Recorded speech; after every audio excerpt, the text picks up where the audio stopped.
Very good morning students. कैसे हैं आप सब स्टूडेंट्स? इससे पहला वाला जो लेक्चर था उसमें हमने फोर्स के बारे में पढ़ा, contact forces, non contact forces and effects of force के बारे में पढ़ा। जैसा कि हमारा जो चैप्टर चल रहा है वो चल रहा है force and laws of motion. तो आज उसका जो सेकंड टॉपिक है वो है balanced and unbalanced forces. Balanced और अनबैलेंस्ड फोर्सेस को हम किस तरह से पढ़ेंगे, उसको पढ़ने से पहले मैं थोड़ा सा रिकॉल करना चाहूँगी आपको कि फोर्स, जैसे हमने फोर्स के बारे में पढ़ा कि जब किसी बॉडी पे फोर्स अप्लाई होती है, जब कोई फोर्स एक्ट करती है किसी ऑब्जेक्ट पे, तो वो बॉडी और ऑब्जेक्ट जो है वो स्टेट ऑफ मोशन में जाता है, यानी कि उसमें एक्सेलरेशन क्रिएट हो जाता है, या तो अगर कोई मूविंग बॉडी है तो वो स्टॉप हो जाती है, ठीक है, स्टेट ऑफ रेस्ट में आ जाती है। तो ये सब हमने फोर्स के बारे में पढ़ा था।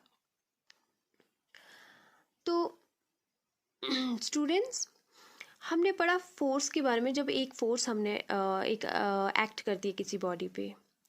अब क्या होगा अगर एक से ज़्यादा फोर्स किसी बॉडी पे, किसी ऑब्जेक्ट पे एक्ट करती है तो चलिए देखते हैं क्या होता है। What happens when multiple forces act on a body or an object? क्या होगा? चलिए हम ये कैसे करेंगे स्टूडेंट्स। जैसे आपने देखा था लास्ट लेक्चर, उसमें हमने देखा कि एक मैंने एग्जाम्पल दी थी समझाने के लिए, जिसमें मैंने एक टॉय की एग्जाम्पल दी थी और उसको हमने रोप बांधा था आगे से। तो चलिए हम वही सेम एग्जाम्पल यहाँ पे भी लेंगे। मैं एक टॉय बना लेती हूँ, मैं इसके ऊपर टॉय लिखूँगी because my drawing is not that much good, ठीक है। तो हम क्या करेंगे, जैसे मैंने उस एग्जाम्पल में था एक रोप बांध दी है, ठीक है, let it be as X, हम इसको एक्स का नाम दे देंगे। और सेम अब इसमें हम क्या करते हैं कि मैं एक और रोप यहाँ से बांध दूंगी वाई, यानी कि जो हमने लास्ट एग्जाम्पल देखी थी, हमने देखा एक ही रोप थी और हम अगर एक बच्चा है या कोई भी किड है जो उसको खींचेगा अपनी तरफ, तो ठीक है, वो फोर्स अप्लाई एक साइड से कर रहा है। अब हम यहाँ पे क्या करते हैं कि दो रोप्स लगा दिए हैं और दोनों साइड पे, यानी कि अगर मैं एक्स को खींचती हूँ तो टॉय एक्स की तरफ चला जाएगा, अगर मैं वाई से खींचती हूँ तो टॉय वाई की तरफ चला जाएगा। लेट कंसीडर करते हैं हम कि जो एक्स का फोर्स है, यानी कि इसकी फोर्स है, इसकी भी 5 न्यूटन है और जो इसकी फोर्स है वो भी 5 न्यूटन है, ठीक है। आप देख रहे हैं जो फोर्स है सेम मैग्नीट्यूड की आ रही है, but they are in opposite direction, ठीक है। ये क्या है, अपोजिट डायरेक्शन में एक्ट कर रहे हैं, यानी कि मैं एक जो है यहाँ से भी सेम फोर्स लग रहा है टॉय को, यहाँ को भी, यहाँ से भी सेम फोर्स लग रहा है, एक्स रोप पे भी और वाई रोप पे, दोनों पे क्या है, सेम फोर्स अप्लाई हो रहा है बट इन अपोजिट डायरेक्शन। तो ये जो दो फोर्सेस हैं, ये दो फोर्सेस जो है, दीज टू फोर्सेस क्या करेंगी, कैंसिल कर देती हैं एक दूसरे को। इस वजह से जो हमारा टॉय है वो मूव नहीं करेगा, क्योंकि दोनों साइड से क्या है, सेम फोर्स मिल रही है। सेम फोर्स मिलने की वजह से जो हमारा टॉय है वो अपनी स्टेट ऑफ रेस्ट में ही रहेगा, ठीक है। क्यों, बिकॉज यहाँ पे दोनों फोर्सेज जो थी वो इक्वल मैग्नीट्यूड की थी। तो यही जो टू फोर्सेज या यही फोर्सेज जो है, इनको हम क्या बोलते हैं, इनको हम क्या बोलते हैं, बैलेंस्ड फोर्सेस। क्या बोलते हैं, these are called as balanced forces। तो हमने देखा बैलेंस फोर्सेस क्या होती हैं, ठीक है। अब यहाँ पे जो दोनों फोर्सेस हैं, these forces cancel each other because they are of same magnitude, या you can say these are of same size। तो हम क्या करेंगे, यहाँ पे जो नेट फोर्स निकला, जो नेट फोर्स है वो क्या हो गया, वो ज़ीरो हो गया। वो क्या है, ज़ीरो। नेट फोर्स अगर स्टूडेंट्स आपको नहीं पता है तो नेट फोर्स हम बोलते हैं, इसी को हम रिजल्टेंट फोर्स भी बोलते हैं। और इन दोनों का मीनिंग क्या होता है, नेट फोर्स और रिजल्टेंट फोर्स, आप लिख सकते हो इसको रिजल्टेंट फोर्स। रिजल्टेंट फोर्स और नेट फोर्स जो होती है वो किसे हम कहते हैं, सम ऑफ ऑल फोर्सेस। आप इतना याद रखिए, sum of all forces acting on the body और ऑब्जेक्ट, ठीक है। यानी कि दोनों बॉडीज जो एक्ट कर रही है इनको हम नेट फोर्स बोलेंगे कलेक्टिवली, ठीक है। तो आप बस ये याद रखेंगे। तो लेकिन यहाँ पे क्या होता है, बैलेंस्ड फोर्सेस में जो नेट फोर्स है वो ज़ीरो हो जाती है। क्या होती है, ज़ीरो। जैसे इसकी हम एक और एग्जांपल ले लेंगे, टग ऑफ वॉर, ठीक है। टग ऑफ वॉर आपको पता होगा, जैसे कि दो टीम्स हैं, दोनों साइड्स आप मान लीजिए इक्वल पार्टिसिपेंट्स हैं and they are applying equal force. मान लीजिए सबके पास इक्वल फोर्स है, ठीक है। एक टीम के पास भी इक्वल है और बी के पास भी इक्वल फोर्स है, और दोनों ही इक्वल फोर्स के साथ अपनी अपनी तरफ खींच रहे हैं। तो क्या हो जाएगा, जब सेम फोर्स पड़ेगी, सेम मैग्नीट्यूड की फोर्स होगी, तो जो रोप है वो क्या करेगी, वो मूव नहीं करेगी, ठीक है। अब दोनों ही फोर्सेस क्या अपोजिट डायरेक्शन में लग रही हैं, लेकिन क्या हो रही हैं, इक्वली लग रही हैं, ठीक है ना। दोनों टीम्स जो है वो सेम फोर्स लगा रही हैं, लेकिन अपोजिट डायरेक्शन में लगा रही हैं, अपोजिट डायरेक्शन में लगा रही है और बट इक्वल फोर्स लगा रही है। तो इस वजह से क्या हो जाएगी, रोप तो मूव नहीं करेगी ना, तो इसका मतलब है कि जो नेट फोर्स है वो ज़ीरो हो जाएगी। जो यानी कि फोर्सेस है, दोनों फोर्सेस वो एक दूसरे को कैंसिल कर देती हैं, और जो नेट फोर्स है, हमारी रिजल्टेंट फोर्स है, वो ज़ीरो हो जाती है। तो इन्हीं को हम क्या बोलते हैं, बैलेंस्ड फोर्सेस बोलते हैं, ठीक है। इसी को हम बैलेंस्ड फोर्स बोलते हैं। इसी के हम एक और एग्जांपल स्टूडेंट्स आप अपनी बुक में भी देखेंगे कि आपकी बुक में दिया जो एक सिंपल एग्जांपल है, जैसे मैंने टॉय की एग्जांपल ली है दोनों साइड से रोप लगा के, वैसे ही आप एक जैसे सिंपल एग्जांपल है, एक फर्ज कीजिए एक ब्लॉक रखा है टेबल पे और दोनों साइड से उसको रस्सी बांधी है, तो आप उसको टाई के एग्जांपल को सेम ले सकते हैं, ठीक है। तो आपने यहाँ पे मैंने काइंड ऑफ नोट्स बना के रखे हैं जो आप यहाँ से लिख सकते हो या स्क्रीनशॉट ले सकते हो अच्छे से लर्न करने के लिए। तो यहाँ यही लिखा है, tug of war, if both the teams apply similar magnitude of forces in opposite directions, rope does not move in either side. This happens because the net force here is zero, क्योंकि जो net force होती है वो zero हो जाती है, और जो ऑब्जेक्ट है, ठीक है, वो ऑब्जेक्ट जो है वो स्टेट ऑफ रेस्ट में ही रहेगी, ठीक है। क्या रहेगी, स्टेट ऑफ रेस्ट में ही रहेगी। उससे पहले जो मैंने लिखा है, if the resultant of applied forces that is net force is equal to zero, it is called balance force, ठीक है। इस तरह से भी हम डिफाइन कर सकते हैं कि बैलेंस फोर्स क्या होती है, जिसका रिजल्टेंट ऑफ अप्लाइड यानी कि जितनी फोर्सेस है उनका रिजल्टेंट यानी कि टोटल नेट फोर्स जो है वो अगर ज़ीरो है तो उसका मतलब है वो क्या है, बैलेंस्ड फोर्स है, ठीक है। तो ये इसकी एग्जांपल्स हैं। तो इसका एक इफेक्ट है, इसका एक और है, ये प्रॉपर्टी है, fundamental force balanced forces can change the shape and size of an object. जो बैलेंस फोर्सेस होती हैं वो शेप और साइज भी ऑब्जेक्ट का चेंज कर सकती हैं, ठीक है। शेप एंड साइज कैसे चेंज कर सकती हैं, सेम एक आपने फोर्स में हमने एक एग्जांपल पढ़ी थी कि मैंने कहा एक सॉफ्ट बॉल है, ठीक है, एक सॉफ्ट बॉल है। तो अब मैं यहाँ पे ये बताती हूँ कि मैं क्या करूँगी, अपने हैंड से उसको मैं,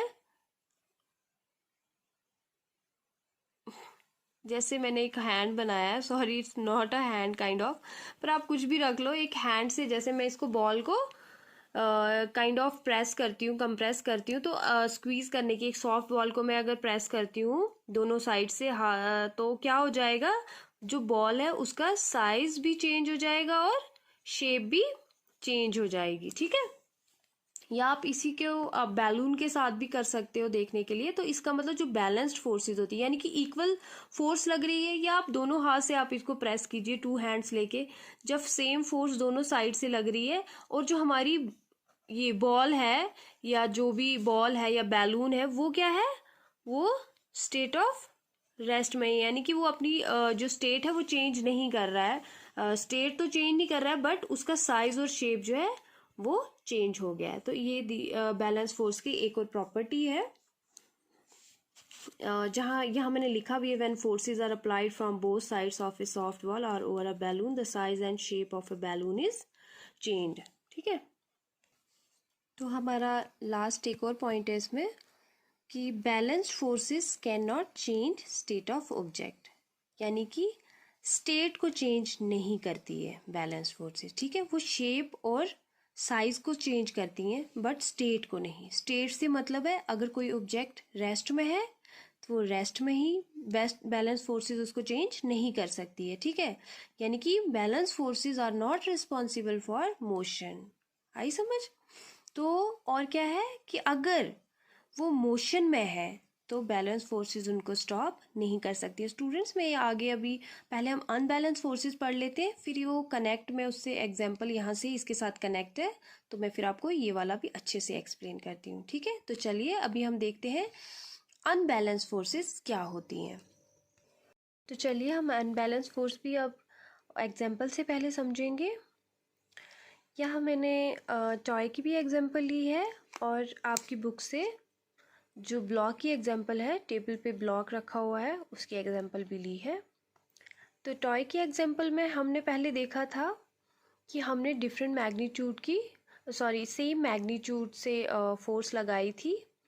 तो उससे क्या हो गया, अब हमने यहाँ क्या किया है, डायरेक्शन जो है दोनों हमने इधर इधर रखी हुई हैं, लेकिन जो है फोर्स भी हमने अप्लाई की है। तो इससे क्या हो जाएगा, जैसे ही फोर्स अप्लाई होगी यहाँ से, आप यहाँ पे देख रहे हैं दोनों फोर्सेस जिस तरह से लगाई गई हैं, इससे क्या है कि कोई भी फोर्स जो है एक दूसरे को कैंसिल नहीं करेगी। Do not cancel each other, दोनों ही फोर्सेस एक दूसरे को कैंसिल नहीं करेंगी। और जो नेट फोर्स होगा वो क्या होगा, is not equal to zero. यहाँ पे क्या है, नेट फोर्स जो कि is not equal to zero, यानी कि मैं अगर दोनों साइड से इस रोप से और इस रोप से दोनों से खींच रही हूँ उसको, तो हमारा टॉय जो है वो मूव करना स्टार्ट हो जाएगा। ठीक है, तो इसी को हम क्या कहेंगे, अनबैलेंस फोर्स। चलिए एक और एग्जांपल से देखते हैं। सेम मैं यहाँ से एग्जांपल आपकी बुक से भी लेंगे हम। ये टेबल है, टेबल पे ब्लॉक रखा है। ठीक है, अब मैंने क्या किया, दोनों ब्लॉक को मैंने इसकी दोनों साइड से क्या किया है, एक्स रखा है और एक वाई साइड, यानी कि रोप्स लगाई हैं मैंने इसको, एक एक्स रोप है एक वाई रोप है। ठीक है, और दोनों ही अपोजिट डायरेक्शन में है। एक का फोर्स 5N है और दूसरे का 50 न्यूटन है। ठीक है, यानी कि एक का 5 और 50 न्यूटन, यानी कि अब यहाँ पे क्या है, आप देख रहे हो जो मैग्नीट्यूड है फोर्स का वो क्या है, डिफरेंट है, यानी कि सेम नहीं है जिस तरह से बैलेंस फोर्सेस में था। तो अब क्या हो जाएगा, जो बॉक्स है, यानी कि यहाँ से भी हम फोर्स लगा रहे हैं और यहाँ से भी फोर्स लगा रहे हैं, तो अब क्या होगा, जो हमारा बॉक्स है या जो ब्लॉक है ये किस तरफ मूव करेगा, जिस तरफ ज़्यादा फोर्स होगी। ठीक है, जितनी ज़्यादा जिस तरफ ग्रेटर फोर्स होगी तो हमारा ब्लॉक भी उसी तरफ मूव करेगा। यहाँ पे क्या आ गई, एक अनबैलेंस फोर्स। ठीक है, ये जो अनबैलेंस फोर्स है वो क्या कर रही है, ब्लॉक को मूव करवा रही है, brings motion in the block. ठीक है, तो हम इसी से कहेंगे कि जो हमारा जो यहाँ पे सेम यही है, दोनों फोर्सेस जो हैं डिफरेंट मैग्नीट्यूड की हैं, तो जो ग्रेटर जिसकी ज़्यादा ग्रेटर फोर्स होगी वो अपनी तरफ उसको ब्लॉक को खींच लेगा, उसी तरफ हमारी ब्लॉक जो है वो मोशन में जाएगी। तो यहाँ से हमने क्या देखा, जो अनबैलेंस फोर्स है वो क्या कर रही है, ब्रिंग मोशन इन ब्लॉक, या जो भी है ये आपने रखा हुआ। ठीक है, तो ये क्या कर रही है, ब्रिंग्स मोशन। अब क्या है, यहाँ पे दोनों ही फोर्सेस जो है वो इक्वल नहीं है, तो यहाँ पे क्या हो जाएगा, जो नेट फोर्स है हमारी वो is not equal to zero, is not equal to zero, या फिर हम बोल सकते हैं जो नेट फोर्स है वो ग्रेटर देन ज़ीरो है। और यहाँ पे क्या हो जाती है, ये अनबैलेंस्ड फोर्सेस हो जाती हैं। क्या हो जाती हैं, अनबैलेंस्ड फोर्सेस हो जाती हैं। ठीक है, यानी कि जो अगर हम पहले देख रहे थे जहाँ हमने सेम मैग्नीट्यूड में रखा था लेकिन अपोजिट डायरेक्शन में था, लेकिन जो हमारा था वहाँ पे क्या हो गई थी, बैलेंस फोर्सेस। तो ये आ गई अनबैलेंस फोर्सेस। जो अनबैलेंस फोर्सेस होती हैं उसको हम किस तरह से डिफाइन करेंगे, if the resultant of applied forces are greater than zero, यानी कि जो हमारी नेट फोर्स होगी वो जीरो से ज़्यादा होगी, तो उन फोर्सेस को हम अनबैलेंस फोर्सेस कहते हैं। इसको हम इस तरह से भी लिख सकते हैं, net force is not equal to zero. अब अनबैलेंस फोर्सेस की कुछ प्रॉपर्टीज हैं, जैसे अनबैलेंस फोर्स क्या कर सकती है, is needed to set a stationary object into motion. जैसे हमने यहाँ देखा यानी कि जब हमने ये फोर्स अप्लाई की यहाँ पे, अनबैलेंस फोर्सेस जब यहाँ पे हुई तो यहाँ पे क्या हो गया, जो हमारा ऑब्जेक्ट था उसमें मोशन, यानी कि वो मूव करने लगा। ठीक है, अनबैलेंस फोर्स की वजह से क्या हो गई, मोशन क्रिएट हो गई। तो unbalance force is needed to set a stationary object into motion. दूसरा है, it increases the speed of a moving body. तीसरा, decrease the speed of a moving body, यानी कि हम अनबैलेंस फोर्सेस जो होती हैं वो इसकी स्पीड बढ़ा भी सकती हैं बॉडी की और कम भी कर सकती हैं। ठीक है, इसके बाद स्टॉप अ मूविंग बॉडी, यानी कि वो मोशन भी क्रिएट करती है अनबैलेंस फोर्सेस और मूविंग बॉडी को स्टॉप भी कर सकती है, रेस्ट पे भी ला सकती हैं। ठीक है, और है, it can change direction of a moving body. Even the direction जो है मूविंग बॉडी की वो भी अनबैलेंस फोर्सेस जो होती हैं वो चेंज करती हैं। स्टूडेंट्स, जैसे हमने देखा अभी कि जो अनबैलेंस फोर्सेस होती हैं वो बॉडी में या ऑब्जेक्ट में मोशन ब्रिंग करती हैं, क्रिएट करती हैं। ठीक है, तो चलिए अब हम देखते हैं, जैसे मैं एक बॉल है, ठीक है, एक बॉल है, मैं उसको एक ग्राउंड पे थोड़ा सा उसको मैं फोर्स देती हूँ, यानी कि उसको मैं पुश करती हूँ, उसको फेंकती हूँ, तो वो बॉल आपको क्या लगता है कितनी देर तक वो मोशन में रहेगा। अगर हम एक्सपीरियंस की बात करें अपने, जैसे हमने देखा है कि कुछ देर के बाद बॉल जो है ग्राउंड पे मोशन के बाद थोड़ी देर के बाद वो धीरे धीरे स्टॉप हो जाएगा एक पॉइंट पे। ठीक है ना, तो अब वो हमने तो फोर्स हटा दी थी, हमने कोई और फोर्स उसको दी नहीं, तो वो खुद ब खुद कैसे रुक गया। Yes, due to the frictional force. किसकी वजह से, फ्रिक्शनल फोर्स की वजह से। अब ये फ्रिक्शनल फोर्स या हम इसको फ्रिक्शन कहेंगे, यानी कि फ्रिक्शन क्रिएट हो गई किसके बीच में, इस बॉल के बीच में और जो हमारा फ्लोर था, या आप इसको ग्राउंड फ्लोर या कुछ भी बोल सकते हो आप इसको। ठीक है ना, यानी कि जो ग्राउंड फ्लोर के बीच में और हमारे बॉल जो हमारा बॉल था उसकी सरफेस की, यानी कि टू सरफेसेस के कांटेक्ट में आने की वजह से जो फोर्स क्रिएट होती है उसे हम क्या बोलते हैं, फोर्स बोलते हैं। एंड उसे हम फ्रिक्शनल फोर्स बोलते हैं, फोर्स ऑफ फ्रिक्शन कहते हैं। और हमेशा जब मोशन में बॉल था तो तब से हमारी क्या साथ में थी, फोर्स ऑफ फ्रिक्शन थी। ठीक है, और ये फोर्स ऑफ फ्रिक्शन जो होती है हमेशा मोशन के अपोजिट में होती है, यानी कि अगर इस साइड हमारा मोशन हो रहा है, हमारा बॉल इस साइड मूव कर रहा है, तो आप देखेंगे अपोजिट डायरेक्शन में जो होगी फोर्स ऑफ फ्रिक्शन होगी। ठीक है, और यही फ्रिक्शनल फोर्स जो है बॉल को स्टॉप किया उसने मोशन को। ठीक है, वो चल रहा था लेकिन वो धीरे धीरे स्टॉप किस वजह से हो गया, फ्रिक्शनल फोर्स से। ठीक है, क्योंकि यहाँ पे कोई और भी फोर्स नहीं थी। और this is the unbalanced force.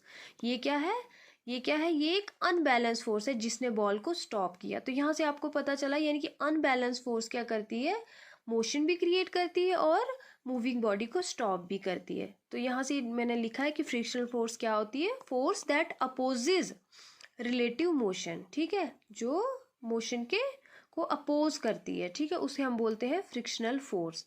अब है, ये तो बात होगी कि अगर सरफेस फ्रिक्शन, अगर सरफेस जो हमारी रफ है उसमें फ्रिक्शन है, क्या ऐसा हो सकता है कि मतलब हमारी कोई ऐसा सरफेस आप ले लीजिए जो फ्रिक्शन लेस होगा, यानी कि उस पर ज़रा भी फ्रिक्शन नहीं है, तो क्या लगता है आपको, अगर हम उसको बॉल को मोशन में डालेंगे, मैं उसको फोर्स एक दे के और उसको रख दूँ, क्या लगता है वो मोशन में रहेगा, कब तक वो आगे मूव करेगा, कितनी देर तक वो मोशन में रहेगा, वो हमेशा रहेगा विद द कांस्टेंट वेलोसिटी। ठीक है, तब तक रहेगा, यानी कि उसको कोई भी फ्रिक्शन नहीं है। यस, वो लाइव जब तक है वो एट द एंड तक वो क्या रहेगा, वो मोशन में ही रहेगा, क्योंकि वहां पे उसको कोई भी फ्रिक्शन नहीं है। ठीक है, कोई भी फ्रिक्शन नहीं है, क्योंकि there is no unbalance force, कोई भी नहीं है उसको स्टॉप करने के लिए। तो जो हमारा बॉल होगा वो मोशन में ही रहेगा if there is no unbalance force. ठीक है, तो स्टूडेंट्स हमने क्या देखा आज, जब एक से ज़्यादा फोर्सेस एक्ट करती हैं किसी बॉडी पे, किसी ऑब्जेक्ट पे, तो क्या होता है। ठीक है, जैसे कि मैंने यहाँ पे छोटा सा एक समरी काइंड ऑफ लिखा है, डिफरेंस लिखा है, जिसको आप देख के समझ सकते हो थोड़ा बहुत कि बैलेंस्ड और अनबैलेंस्ड फोर्सेस क्या होती हैं। आप स्क्रीनशॉट भी ले सकते हो या थोड़ा बहुत समझने के लिए कर सकते हो। जैसे मैंने लिखा है बैलेंस फोर्सेस, नेट फोर्स उसमें 0 होती है। बॉडी जो होती है स्टेट ऑफ रेस्ट और यूनिफॉर्म मोशन में रहती है। यानी कि बैलेंस फोर्सेस में अगर बॉडी रेस्ट में है, ठीक है, तो वो रेस्ट में ही होगी। अगर यूनिफॉर्म मोशन में है, यानी कि जो मैंने आपको अभी बताया कि अगर फ्रिक्शनलेस सरफेस है तो उस पर अगर कोई भी बॉल है या कोई भी बॉडी है वो अगर मोशन में है तो वो मोशन में ही रहेगी, यानी कि body moving with constant velocity until जब तक उसको कोई अनबैलेंस फोर्स जो है एक्ट नहीं करेगी, ठीक है। और है इक्वली इन मैग्नीट्यूड होते हैं और अपोजिट डायरेक्शन में होते हैं, ठीक है। अब अनबैलेंस फोर्सेस क्या होती हैं, नेट फोर्स जो होती है इज नॉट इक्वल टू 0, ठीक है। अनबैलेंस फोर्स जो होती है not equal to 0, net force जो होती है हमेशा ग्रेटर देन 0 होती है। और क्या है, बॉडी जो होती है वो नॉन यूनिफॉर्म मोशन में होती है। यानी कि नॉन यूनिफॉर्म मोशन का मतलब है जिसमें वेलोसिटी जो है बॉडी की वो बढ़ भी सकती है कम भी हो सकती है, ठीक है, जिसमें बढ़ भी सकती है और कम भी हो सकती है। तो स्टूडेंट्स ये सब था बैलेंस्ड और अनबैलेंस्ड फोर्सेस के बारे में। तो अगर आपके कोई क्वेश्चंस होगी तो आप मुझे कमेंट सेक्शन में लिख सकते हैं। और हाँ, एक और आपके लिए एक छोटा सा एक्टिविटी, आप मुझे अपने सराउंडिंग से फ्रिक्शन की एग्जांपल्स दे सकते हो कमेंट बॉक्स में, हो कि आप मुझे छोटी मोटी एग्जांपल्स बताएं कि जहाँ फ्रिक्शन फोर्स आपको लगती है, फ्रिक्शन फोर्स की आप एग्जांपल्स दे सकते हैं, ठीक है student. Okay, take care, bye bye.